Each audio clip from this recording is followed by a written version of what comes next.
Hello friends, welcome to our channel Gyan Gali. आज इस video में हम डिस्कस करने वाले हैं खोरठा के मिक्स्ड क्वेश्चन को, और ये सेट नंबर 37 है। इससे पहले हमने सेट नंबर 1 से लेकर 36 तक अपलोड किया है, तो आप उसे भी ज़रूर देख लें। और हर बार की तरह हम 15 क्वेश्चन इसमें डिस्कस करेंगे, और आपको कमेंट में बताना है कि 15 में से आपके कितने मार्क्स आ रहे हैं। ओके, तो आइए सेट नंबर 37 का क्वेश्चन नंबर 1 डिस्कस करते हैं। अगर आपने कॉपी पेन ले लिया है तो बहुत अच्छी बात है, नहीं लिया है तो ज़रूर लेकर बैठ जाए। तो पहला क्वेश्चन देखिए क्या है। छाहिर माने की है वह। ठीक है, छाहिर का मतलब क्या होता है? ऑप्शन है छाया, नज़दीकी, संसर्ग और तीनों। तो इसका राइट आंसर देखते हैं क्या है। आई होप आप लोगों को पता हो। तो इसका राइट आंसर है तीनों। ठीक है, तीनों देखिए बहुत जगह दिया हुआ है सिर्फ छाया। ठीक है, कि छाहिर माने छाया होता है, लेकिन देखिए जो कहानी है, जो छाहिर बुक की पहली कहानी छाहिर जो है, ठीक है, तो उसमें यहाँ पे छाया तो दिखाया गया है। मतलब छाया मतलब छत्र, छाया एक तरह से आप समझ लो, या फिर छाया जो पेड़ की छाया होती है वो हो गई। और एक होता है कि किसी के आप अंडर में रहते हो, तो वो हो गया। और यहाँ पर इस कहानी में नज़दीकी को भी दिखाया गया है, जैसे कि जो रोहन रहता है वो सूर्य नारायण की नज़दीकी में रहता है, और जो मोहन रहता है वो देव नारायण चौधरी की। ठीक है, और संसर्ग भी होता है। ठीक है, तो इस तीन के अकॉर्डिंग ऐसे अगर ये दोनों ना दिए हुए हों तो सिर्फ छाया होगा आंसर, और अगर ये तीनों दिए हुए होते हैं तो ये तीनों आंसर हो जाएंगे। ओके, तो इसका मतलब है तीनों। नेक्स्ट क्वेश्चन देखिए। नेक्स्ट क्वेश्चन क्या है? नेक्स्ट क्वेश्चन है ठडुआई कर उल्टा शब्द लागे। ठीक है, ठडुआइक उल्टा शब्द लागे। ऑप्शन देख लीजिए क्या है। दंडाइक, सुतेक, बैसेक और घामाइक। ठीक है, तो इसका उल्टा शब्द क्या हो जाएगा? तो बैसेक। ठडुआई कर उल्टा शब्द लागे बैसेक। ठीक है, नेक्स्ट क्वेश्चन देखिए। क्वेश्चन नंबर 3 क्या है?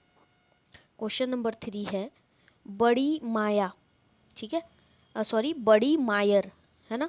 बड़ी मायर ककर कविता लागय। ऑप्शन है श्रीनिवास पानुरीकर, संतोष कुमार महतोकर, एके झाकेर और शिवनाथ प्रमाणिकर। तो बड़ी मायर कविता लागय संतोष कुमार महतोकर। ठीक है, संतोष कुमार महतोकर। नेक्स्ट देखिए क्वेश्चन नंबर 4 क्या है? क्वेश्चन नंबर 4 है अजवायर भौजिक बेडाइल चेंगा कहानी कौन किताबें शामिल है। ठीक है, प्रीवियस वीडियो अगर आप लोगों ने देखा है तो आप लोगों को तो आंसर पता ही होगा। ठीक है, देखिए अगर कोई पूरा सिलेबस नहीं भी पढ़ा है ना, फिर भी उसे ये सेट देखना चाहिए। ठीक है, इससे क्या होगा ना कि आप ऐसे नहीं भी पढ़े हो तो वीडियोस देख देख के आपको बहुत सारे आंसर ऐसे ही आ जाएंगे। ठीक है, तो अजवायर भौजिक बेडाइल चेंगा कौन किताबें शामिल है?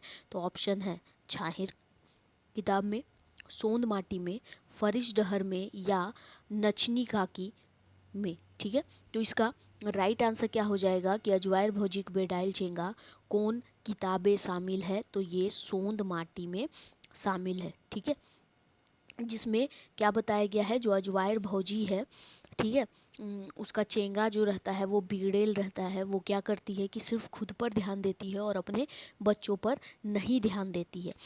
भौजी जो रहती है वो अनपढ़ रहती है, और उसके 10 बच्चे रहते हैं, 8 बेटा और 2 बेटियां रहती हैं। ठीक है, लेकिन इनके रहन सहन में कोई भी तरीका जो होता है ना अच्छा से रहने का, सलीका, वो नहीं होता है। ठीक है, फिर लेखक एक दिन क्या करते हैं, इसे डांटते हैं और समझाते हैं। ठीक है, तो वो यहाँ पर दिखाया गया है। ठीक है, लेखक जो है इस कहानी में भौजी के देवर का पात्र यहाँ पर उन्होंने खुद निभाया है। नेक्स्ट क्वेश्चन देखिए क्या है। नेक्स्ट क्वेश्चन है खोरठा साहित्य। ठीक है, खोरठा साहित्य राज केकर उपनाम लागे। ऑप्शन ए के झाकर, विश्वनाथ दसौंधी के, बंसीलाल के और शांति के। ठीक है, तो किनका हो जाएगा? तो ये हो जाएगा, राज है विश्वनाथ दसौंधी राज। ठीक है, इनका क्या है? उपनाम राज के नाम से ये लिखते हैं। ठीक है, और बंसीलाल बंसी लिखते हैं, उपनाम है ना। और शांति जो है वो शांति भारत। ठीक है, नेक्स्ट देखिए, नेक्स्ट क्या है?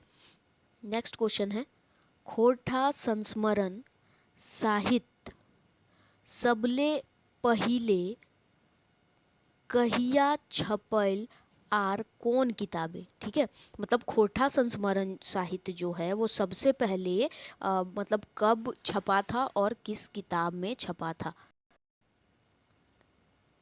ठीक है, तो ऑप्शन देख लीजिए इसका क्या है। 1989 में, ठीक है, गद्य पद्य संग्रह में, 1951 में तितकी में, 1941 में सरस्वती, और 2011 में लुआठी में। ठीक है, तो सबसे पहले कब और किस कभी किताब में छपा था? तो ये 1989 में। ठीक है, 1989 में गद्य पद्य संग्रह में ये छपल रहे। ठीक है, खोरठा संस्मरण साहित्य। ठीक है, नेक्स्ट देखिए, क्वेश्चन नंबर 7। क्वेश्चन नंबर 7 क्या है? सरची के मायक मोरल कथा कौन सर्गे आयल है? ठीक है, संरची कर मायक मोरल कथा कौन सर्गे आयल है? ऑप्शन है हून में, हड़प्पा में, अमर चाटान में, या फिर राज वैद। तो ई केकर में आयल है? तो हड़प्पा में। ठीक है, केकर में? हड़प्पा में। नेक्स्ट देखिए, क्वेश्चन नंबर 8। क्वेश्चन नंबर 8 क्या है? चाभी काठी नाटक नायक के चरित्र कौन झारखंडिक नेता से मेल खा है? ठीक है, चाभी काठी नाटक के जो नायक हैं उनका चरित्र किस झारखंड के नेता से मेल खाता है? ऑप्शन है विनोद बिहारी महतो का, AK रॉय का, अर्जुन मुंडा का, और सुदेश महतो का। तो उनका क्या नाम है? कौन वो नेता है जिनका मेल खाता है नायक, जो चाबी काठी नाटक के नायक हैं? तो विनोद बिहारी महतो का। ठीक है, विनोद बिहारी महतो का। नेक्स्ट देखिए, क्वेश्चन नंबर 9। क्वेश्चन नंबर 9 क्या है? गोविंद महतो जंगली छाहिर कहानी गोछे की लिखल हत। ठीक है, गोविंद महतो जंगली जो है वो छाहिर जो बुक है उसमें क्या लिखे हैं? ठीक है, एक बात मतलब एक बात लिखवैया है, या दो बात लिखवैया है, तीन बात लिखवैया है, या पांच बात लिखवैया है? इजी, आप लोगों को पता हो जाएगा। ठीक है, तो क्या हो जाएगा इसमें? ये है एक बात लिखवैया। ठीक है, ऑप्शन ऐसे दिए हैं कि इजी है, तो आप ऐसे ही आपको पता चल जाएगा। इसमें कुछ और डिफरेंट टाइप के रहते तो नहीं पता चल पाता। अगर आपको नहीं आता है ऐसे, आपको इजीली पता चल जाएगा। एक बात लिखवैया ये है। ठीक है, नेक्स्ट देखिए, क्वेश्चन नंबर 10। क्वेश्चन नंबर 10 क्या है? जिंदगी डोआनी कौन किताब में शामिल है? जिंदगी डोआनी कौन किताब में शामिल है? सोंद माटी में, फरीज डहर में, छाहिर में, और खटरस में। तो इनमें से किन में शामिल है? तो ये है सोंद माटी। जो जिंदगी डोआनी जो कहानी है ना वो सोंद माटी किताब में छपी हुई है, जिसमें जंगली जो एक बेरोजगार युवक रहता है। ठीक है, तो उसी की कहानी को, ठीक है, यहाँ बताया गया है, एक बेरोजगार युवक की कहानी। ठीक है, तो यहाँ पर उसी की बेरोजगारी के बारे में यहाँ बताया गया है कि कैसे वो 30 साल का हो जाता है फिर भी उससे जॉब नहीं मिलती है। ठीक है, नेक्स्ट देखिए, क्वेश्चन नंबर 11। क्वेश्चन नंबर 11 क्या है? डॉक्टर BN ओहदार कहाँ का रहवैया लागत? BN ओहदार जो थे वो कहाँ हैं, जो है ना वो कहाँ के रहवैया हैं? तो ऑप्शन है बाराडी बोकारो के, सांकुल पतरातू के, चौफांद बोकारो के, या चैटर रामगढ़ के। ठीक है, तो वो कहाँ के रहवैया हैं? तो वो हैं चैटर रामगढ़ के। ठीक है, चैटर रामगढ़ के रहवैया है। नेक्स्ट देखिए, क्वेश्चन नंबर 12। क्वेश्चन नंबर 12 क्या है? गणेश बाबू, महेश बाबू, आर बीरू, ई तीनों कर स्वभाव रहे, मतलब ये उबार कहानी जो आप पढ़े होंगे उसी में ये पर जरुआ पात्र रहते हैं। ठीक है, तो ये क्या है कि ये गणेश बाबू, महेश बाबू और बीर हुई तीनों का स्वभाव कैसा था वो बताना है। तो ऑप्शन है घुरपेच, ठीक है, फसाई के चायर करे, या फिर दोसर के बाढ़ल देखल नाय जाए ऐसा पात्र थे, या फिर ई शोभे घुला रहे, मतलब ये सभी गुण उनमें थे, इन सभी स्वभाव उनमें थे।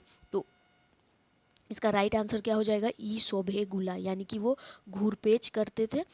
ठीक है, घूरपेच टाइप के थे, और फसाई के चायर करेक वाला इस टाइप के थे, और दोसर के बाढ़ल देखे नाय जाए ऐसन थे, यानी कि पर जरुआ। ठीक है, पर जरुआ पात्र थे ये। ठीक है, नेक्स्ट क्वेश्चन देखिए, मतलब दूसरे को देखकर जलने वाले बोला जाता है जैसे। नेक्स्ट, चुनिया आपन बाल बच्चा के कैसे पोसहली। चुनिया जो थी, यानी कि ये आपने पढ़ा होगा हम जियब कैसे की, जिसकी कथा व्यथा इसमें बताई गई है चुनिया की। तो अपन बाल बच्चा को वो कैसे पोसती थी, तो ऑप्शन क्या हो जाएगा, दतुन पोतई बेच के, महुआ दारू चुआई के, और ब दुयो, या फिर एकर में कोई ना। ठीक है, तो इसका राइट आंसर क्या हो जाएगा, इसका राइट आंसर हो जाएगा अ और ब दुयो, क्योंकि वो दतुन पोइत बेच करके और महुआ दारू चुआ करके भी क्या करती थी, अपने बाल बच्चे को पोसती थी। तो अ और ब जो है इसका राइट आंसर हो जाएगा। Next, question number 14। Question number 14 क्या है, बाहरे रोद ककर कविता लागे। बाहरे रोद ककर कविता लागे, श्रीनिवास पानुरी के, संतोष कुमार महतो के, एके झाकेर और शिवनाथ प्रमाणिक के। तो बाहरे रोद ककर कविता लागे, तो ये श्रीनिवास पानुरीकर। ठीक है, किनका है, श्रीनिवास पानुरीकर। इस वीडियो का लास्ट क्वेश्चन देखिए, क्वेश्चन नंबर 15 क्या है, उड़ गेल फुलवा रही गेल बांस कैसन रचना लागे। ऑप्शन है कहानी, एकांकी, संस्मरण और निबंध। ठीक है, तो उड़ गेल फुलवा रही गेल बांस कैसन रचना लागे, तो ये है संस्मरण। ठीक है, कैसन लागे, संस्मरण लागे। तो देखिए हमने टोटल 15 क्वेश्चन डिस्कस किए। आपको कमेंट में बताना है कि आपके कितने मार्क्स आ रहे हैं। ठीक है, और वीडियो पसंद आया है तो इसे लाइक भी कीजिएगा, शेयर कीजिएगा और सब्सक्राइब जरूर कर लीजिएगा। ठीक है, ताकि वीडियोस के नोटिफिकेशन आपको मिलते रहे। तो ठीक है, हमने 37 टोटल सेट डिस्कस कर लिया है। आने वाले दिनों में और भी सेट्स 50 तक आपको मिलेंगे। उसके बाद देखते हैं आगे जैसा रहेगा, जैसे व्यूज़ रहेंगे या जैसे सब्सक्राइबर बोलेंगे वैसे हम आगे चलेंगे। ठीक है, तो ठीक है, मिलते हैं नेक्स्ट वीडियो में। Thank you for watching.